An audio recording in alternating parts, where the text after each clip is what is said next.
नमस्ते बिहार, मैं हूं आपके साथ शिप्रा झा। अवैध शराब निर्माण के खिलाफ भोजपुर उत्पाद विभाग इन दिनों ड्रोन का इस्तेमाल कर रहा है। ड्रोन के जरिए सोन नदी दियारा के इलाकों पर नजर रखी जा रही है और अवैध भट्टियों को नष्ट भी किया जा रहा है।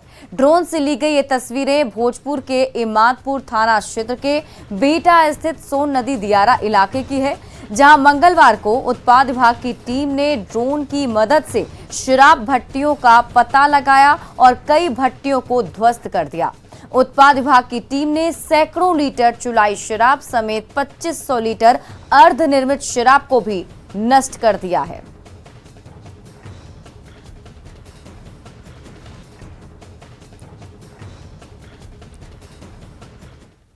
भोजपुर में बालू का अवैध खनन धड़ल्ले से जारी है। अवैध कारोबार में मिलीभगत के मामले में कार्रवाई के बाद भी बालू माफिया बेखौफ है। ड्रोन कैमरे में कैद तस्वीर इसका खुलासा कर रही है। अवैध तरीके से बालू खनन कर ट्रक से तस्करी की जा रही है। कमालू चक राजपुर दियारा में ड्रोन कैमरे में सोन नदी में सैकड़ों ट्रक कैद हुए। पुलिस से बेखौफ बालू माफिया लगातार बालू खनन में लगे हुए हैं। 5000 से ज्यादा ट्रक और ट्रैक्टर से अवैध खनन कर बालू की ढुलाई की जा रही है। अवैध खनन से राज्य सरकार को रोजाना करोड़ों का चूना लग रहा है।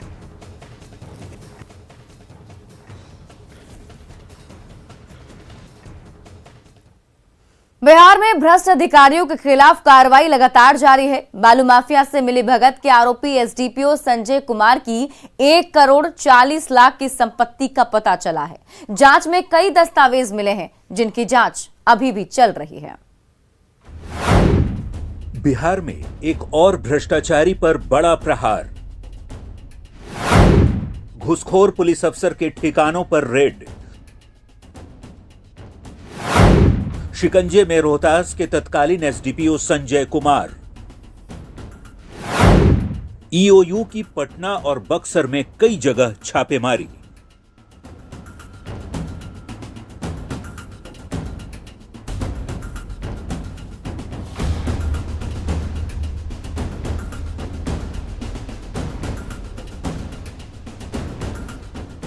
बिहार में भ्रष्टाचार को लेकर सरकार की ओर से एक और बड़ी कार्रवाई की गई है। अवैध बालू के खनन मामले में रोहतास के तत्कालीन अनुमंडल पुलिस अधिकारी संजय कुमार पर आर्थिक अपराध इकाई की टीम ने शिकंजा कस दिया है। ईओयू की टीम मंगलवार सुबह से ही इस भ्रष्ट पुलिस अधिकारी के पटना और बक्सर आवास पर एक साथ तलाशी कर रही है। पटना के राजीव नगर थाना क्षेत्र के आशियाना नगर स्थित सूर्य विहार कॉलोनी और बक्सर के मुरार थाना क्षेत्र के बसंतपुर चौगाई गांव स्थित पैतृक आवास पर भी रेड डाले गए हैं।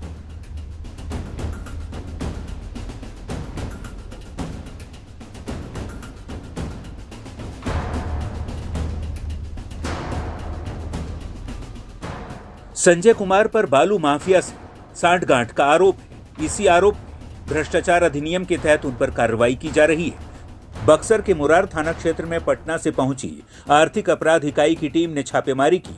एसडीपीओ संजय कुमार के खिलाफ ईओयू ने 7 फरवरी को आय से अधिक संपत्ति का मामला दर्ज किया था। उनके खिलाफ पहले से ही विभागीय कार्रवाई चल रही है। रोहतास जिले के डेहरी में पदस्थापित रहे एएसपी संजय कुमार पर सोन नदी से बालू खनन के मामले में करोड़ों रुपए की हेराफेरी का आरोप है। भ्रष्टाचार के आरोप लगने के बाद पुलिस अधिकारी संजय कुमार को पहले निलंबित किया गया और फिर उनके खिलाफ एफआईआर दर्ज की गई है। रोहतास जिला के डेहरी ऑन सोन के तात्कालिक एएसपी संजय कुमार के कई ठिकानों पर छापामारी चल रही है। पटना के अलावे बक्सर के ठिकानों पर छापामारी चल रही है। बता दें कि सोन नदी से जो बालू उगाही का मामला था, बालू खनन का मामला था, उसी मामले में लगातार संजय कुमार पर कार्रवाई हो रही है। बताया जाता है कि जब उनकी पदस्थापना डेहरी ऑन सोन में थी, उस समय लगातार कई अधिकारियों पर गाज गिरे थे। उसमें संजय कुमार भी थे, जिन पर करोड़ों रुपए के बालू के हेराफेरी का आरोप है।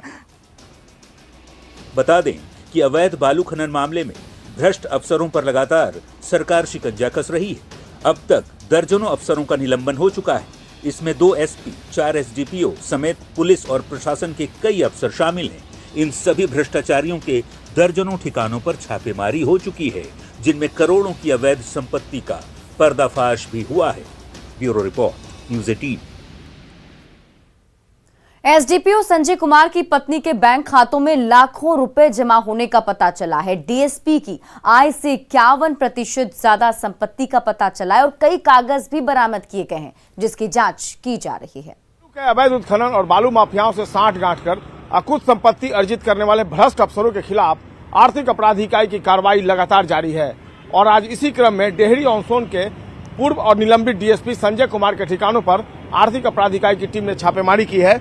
पटना में उनके आवास पर 2 डीएसपी ने छापेमारी का नेतृत्व किया, जबकि जो बक्सर में छापेमारी हुई है वहां पर 3 पुलिस इंस्पेक्टर छापेमारी का नेतृत्व कर रहे थे और जो जानकारी मिली है उनके पास आय से अधिक तकरीबन 51% संपत्ति पाई गई है, यानी कुल मिलाकर 78,85,309 रुपए आय से अधिक संपत्ति अर्जित करने का आरोप उनके ऊपर लगा है। संजय कुमार की मुश्किलें अब बढ़ गई हैं। पहले से ही इनके खिलाफ कार्रवाई चल रही है, इन्हें निलंबित किया जा चुका है और विभागीय कार्रवाई चल रही है और ऐसे में जबकि आर्थिक अपराध इकाई ने इनकी संपत्ति को खंगाला है, अब आने वाले दिनों में इनकी मुश्किलें और भी बढ़ जाएंगी। कैमरा पर्सन अजय दुबे के साथ संजय कुमार, न्यूज़ 18 पटना। बिहार के विभिन्न जिलों से आए वेटनरी डॉक्टरों ने देर रात तक पशुपालन मंत्री मुकेश सहनी के आवास के बाहर डटे रहे। दरअसल पशुपालन विभाग ने वेटनरी डॉक्टर की वैकेंसी निकाली है। 600 से अधिक पदों के लिए 23 फरवरी तक ऑनलाइन फॉर्म भरा गया है, लेकिन विभाग ने 2016 में भी पास आउट अभ्यर्थियों को नौकरी के लिए आवेदन भरने की अनुमति दे दी है। इसका दूसरे डॉक्टरों ने विरोध किया है। उनका कहना है कि 2016 बैच के लोगों को अभी फाइनल डिग्री नहीं मिली है, बावजूद उन्हें आवेदन भरने की स्वीकृति देना गलत है। अपनी इसी मांग को लेकर बिहार के विभिन्न जिलों से आए वेटनरी डॉक्टर पशुपालन मंत्री से मिलना चाह रहे थे। बहुत करीब 2 घंटे से हम लोग इंतजार कर रहे हैं मंत्री साहब से मिलने का। उसमें हम लोगों का मुद्दा जो था मिलने का वो ये था कि 16 बैच के लड़के लोग मंत्री जी से मिले हैं कि हम उनका डिग्री अभी 31 मार्च को होना है, लेकिन वो ये कह रहे हैं कि अभी वैकेंसी निकली है बीटीएससी से और उसका 2 महीना डेट एक्सटेंड कर दिया जाए। लेकिन हम लोगों का एज ये हो गया है, ख़त्म होने के कगार पे है, तो हम इसी बात को लेकर के मंत्री महोदय से अनुरोध किया है कि हमें उस वैकेंसी का डेट नहीं बढ़ाया जाए, बल्कि जो पहले से निर्धारित समय है उस समय पे अगर सुनहरा भविष्य है कि उनको आगे भी मौका मिलेगा, लेकिन हम लोग का समय है कि करो मरो की स्थिति है। ये अगर वैकेंसी में हम लोग का नहीं होगा तो आगे चल के हम लोग का कभी नहीं होगा। 10 मतलब सर पोस्ट तो है 624, लेकिन जनरल और बीसी का सीट 265 है। आरजेडी अध्यक्ष लालू प्रसाद ने एक बार फिर से राजनीतिक वापसी की इच्छा जताई है। न्यूज़ 18 से खास बातचीत में लालू प्रसाद ने कहा कि कानूनी बंदिशें हैं, जल्दी उसे दूर कर जनता के बीच चुनावी मैदान में जाएंगे। लालू ने तेजस्वी को पार्टी की कमान सौंपे जाने पर भी खुलकर बात की। विशेष तौर पर बात करने के लिए हमारे साथ लालू प्रसाद यादव जी हैं। लालू प्रसाद यादव जी, वही बजट सेशन भी चल रहा है, संसद में आपकी जो कमी है, कई राजनेताओं ने महसूस किया कि आपकी कमी खल रही है संसद भवन में, इसको आप कैसे देखते हैं? देख रहे हैं, हम सब बारीकी से चीज़ों को देख रहे हैं। हम चुनाव जरूर ले रहे हैं, अभी कोर्ट की मतलब बंदिश है, हम उन चीज़ों को दूर करके चुनाव लड़ेंगे, आ जाएंगे। राष्ट्रीय कार्यकारिणी की बैठक के साथ साथ और भी कोई चीज़ें चल रही हैं? इसके साथ मतलब रांची जाएंगे हम। पार्टी का मीटिंग जो अधिवेशन होता है, संवैधानिक दायित्व होता है हर पॉलिटिकल पार्टी का, उसमें नए पुराने सब लोग भाग लेते हैं। नेशनल एग्जीक्यूटिव के हर चीज़ों पर देश की वर्तमान स्थिति, प्रदेश दुनिया के बाद वो चर्चा करते हैं, हम लोग देखते हैं। तेजस्वी को कमान देने की बात चल रही है, तो इसमें आपका क्या कहना है? अफवाह का जवाब हम नहीं देते हैं ना कोई चीज़ को। किसी को देने से थोड़ी किसी को हो जाता है। हमको कोई दिया, मेहनत अपना करेंगे, हम लोग सब करता है। ठीक, चलिए, आपके बेहतर स्वास्थ्य के लिए बहुत बहुत शुभकामनाएं। और जिस तरह से लालू जी की बात करें, तो भारतीय संसद की बात करें, भारतीय राजनीति में कहें, एक बहुत ही एक बड़े चेहरा हैं और जिस तरह से पिछले कुछ दिनों से अपने घर में आराम कर रहे हैं, इनका कहना है कि आने वाले वक्त में राजनीति में फिर से एक बेहतर तरीके से वापसी भी करेंगे। वीडियो जर्नलिस्ट कार्तिक के साथ शंकर आनंद, न्यूज़ 18 दिल्ली। बिहार के जल संसाधन मंत्री संजय झा ने एक बार फिर केंद्रीय जल शक्ति मंत्रालय को पत्र लिखकर गंगा में गाद की समस्या के मुद्दे को उठाया है। संजय झा ने केंद्रीय जल शक्ति मंत्रालय को पत्र लिखकर व्यापक गाद प्रबंधन नीति बनाने की मांग की। संजय झा ने गंगा नदी में जहाजों के परिचालन के लिए रूट निर्धारण और गति सीमा लगाने की भी अपील की है।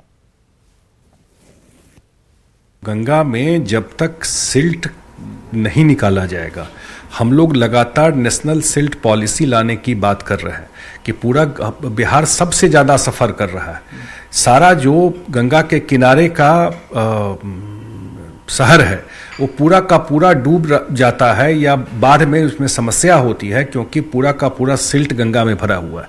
फरक्का डैम का अलग इशू है कि पानी का फ्लो पूरा उससे नहीं निकलता है, बहुत सारे उसके गेट डैमेज है और पूरा अपस्ट्रीम में पानी जमा रहता है।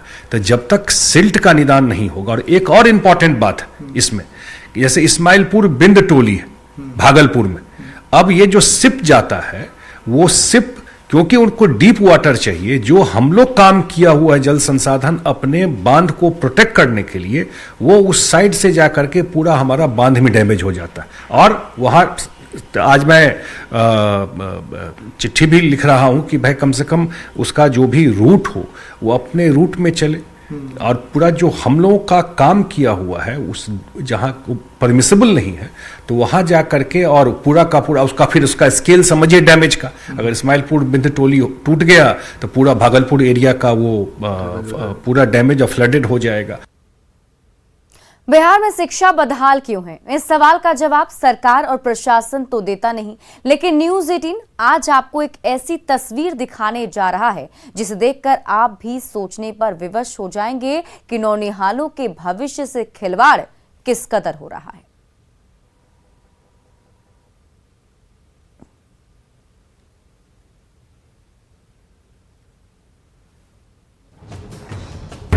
सरकारी पैसों का दुरुपयोग कैसे होता है और कैसे बच्चों के भविष्य के साथ खिलवाड़ किया जाता है, इसकी तस्वीर न्यूज़ 18 आपको दिखा रहा है। बिहार टेक्स्ट बुक कार्यालय के गोदाम में रखी करोड़ों की इन किताबों पर जरा ध्यान से नजर दौड़ा लीजिए। देखिए कैसे किताबें यूं ही बर्बाद होकर कबाड़ में तब्दील हो गई है। न्यूज़ 18 के कैमरे में कैद ये तस्वीरें अधिकारियों की लापरवाही को साफ बयां कर रही है। जिस किताब को बिहार शिक्षा परियोजना परिषद की ओर से छपवाया गया था, प्रिंटिंग के बाद जिन्हें गोदाम तक पहुंचा भी दिया गया था, लेकिन वो किताबें बच्चों तक पहुंची ही नहीं। और देखिए तमाम जगहों पर आपको हम दिखा रहे हैं कि देखिए कैसे बंडल बंधे हुए हैं। कई ऐसे बंडल हैं जो खुले भी नहीं हैं। किसी किताब को चूहे ने काट दिया तो कहीं दीमक देखिए लग गया। और ये बताने के लिए काफी है कि एक बड़ी लापरवाही बरती गई है बिहार शिक्षा परियोजना परिषद के द्वारा, बिहार टेक्स्ट बुक के द्वारा, शिक्षा विभाग के द्वारा, कि जिन किताबों को छपवाया गया था बच्चों के लिए, बच्चों तक नहीं पहुंच सकी। लेकिन यहां पर ऐसी स्थिति नहीं है। और चारों तरफ ये जो आप गोदाम के बाहर देख रहे हैं, ये कब की किताब है? 13 की है। अच्छा, अब क्या होगा इसका? इसका सरकार नहीं ले जा रहा है तो क्या होगा? उन्हीं पर है, सरकारी चीज है ये, हम लोग के कोर्स का ये किताब नहीं है। अच्छा, उस वक्त लेकिन ये क्लास 1 और क्लास 2, आप ये बताइए ना कि आप क्या करेंगे इसका, ये बताइए। वो हम कैसे बतावे, अफसर लोग जाने। आप क्या करते हैं यहाँ पर? हम यहाँ पर एम्प्लॉय हैं। लापरवाही की हद तो ये कि 2013 संस्करण की ये किताबें न तो समय पर बच्चों को मिल सकी और न ही आज तक गोदाम कैंपस से ही इन्हें हटाने की कोशिश की गई। बर्बाद हुई किताबें कक्षा 1 और 2 के लिए छपी गई थी, लेकिन गणित और अंग्रेजी की ये किताबें अब किसी काम की नहीं। और शिक्षा देने की जिम्मेदारी जिनके कंधे पर है, वो सुनिए कैसे मामले का बचाव कर रहे हैं और उल्टे हमें वहां से जाने का धौंस दिखा रहे हैं। ये एब्सोल्यूट हो चुकी है, खराब हो गई। हाँ। उस वक्त क्या परिस्थिति रही होगी कि ये किताब स्कूल तक नहीं पहुंच पाई? एक्स्ट्रा छप गया था, इसीलिए एक्स्ट्रा छप गया था। हाँ। तो बच्चों की संख्या जब गिनती की होती है, बच्चों का आंकड़ा जब लिया जाता है, उसके बाद ही किताब। पहले आप ये बताइए कि आपको यहाँ, ये बताइए ना, आप पहले बताइए ना, आप बताइए। सरकार ने पब्लिशर्स को किताब छपाई के एवज में करोड़ों का भुगतान भी किया होगा, लेकिन जो किताबें बच्चों तक पहुंची ही नहीं, उस सरकारी पैसे की बर्बादी का हिसाब कहां गया? शायद सरकार इसी वजह से बीते 3 साल से डीबीटी के जरिए बच्चों के खाते में किताब के पैसे भेज रही है। समझना मुश्किल नहीं कि प्रदेश में शिक्षा बदहाल क्यों है। न्यूज़ 18 के लिए पटना से रजनीश कुमार की रिपोर्ट। शिक्षकों को पढ़ाई के अलावा कई तरह के काम में लगाया जाता है, जिसका शिक्षक संघ विरोध करता है। अब बिहार के शिक्षकों के काम का गूगल सर्वे किया जा रहा है। केंद्र सरकार ने शिक्षकों के शैक्षणिक और गैर शैक्षणिक कार्य के सर्वे का आदेश दिया है। इसमें ये जानने की कोशिश की जा रही है कि शिक्षकों ने कितने दिन छात्रों को पढ़ाया, कितने दिन और क्यों छुट्टी पर रहे, ड्यूटी में कितना वक्त बिताया जिसमें शैक्षणिक कार्य नहीं किया। इसके अलावा स्पोर्ट्स और दूसरी गतिविधियों पर बिताए गए समय का भी विवरण मांगा गया है। जहाँ तक बात है, हमारी भी शिक्षा विभाग की भी समीक्षा बैठक कल ही हुई है और हमें तो यह बड़ा ही प्रभावकारी और फलदायी समीक्षात्मक बैठक प्रतीत हुआ है, इसलिए कि शिक्षा विभाग में बहुत सारी चीज़ें जो सरकार के स्तर पर निर्णय हेतु लंबित थे, उसका बिना समय गंवाए उसमें माननीय मुख्यमंत्री जी के निर्देश पर उन सब मामलों में फैसला हो गया। समस्तीपुर में अपराधी बेखौफ हैं। ताजा मामला समस्तीपुर के सरायरंजन थाना इलाके का है, जहां बेखौफ अपराधियों ने एक सीएसपी संचालक को निशाना बनाया और उससे 1.99 लाख रुपए लूट लिए। हथियारों से लैस बाइक सवार 2 अपराधियों ने इस लूटपाट की वारदात को अंजाम दिया है। इस दौरान विरोध करने पर अपराधियों ने सीएसपी संचालक नीतीश कुमार साहू को पिस्टल के बट से मारकर जख्मी कर दिया, जिसे इलाज के लिए स्थानीय अस्पताल ले जाया गया। घटना की सूचना मिलने के बाद सरायरंजन पुलिस मौके पर पहुंचकर जांच में जुट गई है। हालांकि इस मामले में अभी तक किसी की भी गिरफ्तारी नहीं हो पाई है।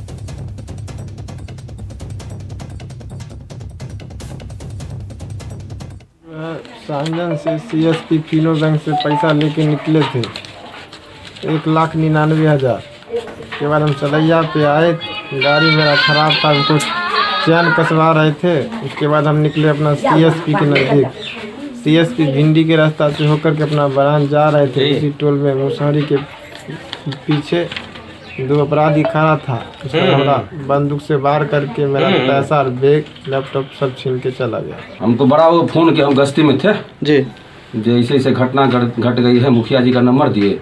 क्या घटना, थोड़ा विस्तार से बताएंगे, घटना क्या घटी है? पैसा छीन लिया है इसका लड़का का, क्या नाम है? नीतीश कुमार का पैसा छीन लिया है, कपाट फोड़ दिया है। कितने रुपए की छिनता है? 1,99,000। मुजफ्फरपुर जेल में बंद एक व्यक्ति नूर आलम 4 सालों बाद अपने परिवार से मिला। पश्चिम बंगाल के मुर्शिदाबाद का रहने वाला नूर आलम को बच्चे की चोरी के आरोप में जेल भेजा गया था, लेकिन उसके परिवार को इसकी जानकारी नहीं थी। नूर आलम की दिमागी हालत भी ठीक नहीं है। जिला विधिक प्राधिकार ने वकील हुमा परवीन को नूर मोहम्मद की पैरवी करने को कहा, जिसके बाद उन्होंने जानकारी जुटाई और उसके परिवार वालों को खबर की गई, जिसके बाद नूर आलम अपने परिवार से मिल सके। आज 14 साल पापा का ब्रेन का प्रॉब्लम हो गया, वो 5 साल चलाया, 5 साल ढूंढ के परेशान हो गया। अभी 7 तारीख से बोला दीदी, 3 तारीख से मेरा गांव का जो प्रधान है ना, वो बोला जी तुम्हारा पापा मिल गई, अमुक थाना पे है, मुजफ्फरनगर थाना पे है। हथौड़ी में वो बच्ची, छोटी बच्ची के पास थे खड़े, तो उसकी दादी आरोप लगा दी कि मेरे बच्ची को ये किडनैपिंग करके ले जा रहा है भीख मांगने के प्रयोजन से, और उसको अरेस्ट करवा दी, जो 4 साल से वो जेल में ही था। और अभी मैं 3 माह से इस केस में काम कर रही हूँ और काफ़ी मेहनत करने के बाद अब सफल हुई हूँ कि आज उसको बेल मिल गया है। और फिलहाल इस बुलेटिन में अभी के लिए बस इतना ही, लेकिन न्यूज़ 18 बिहार झारखंड पर खबरों का सिलसिला लगातार जारी है।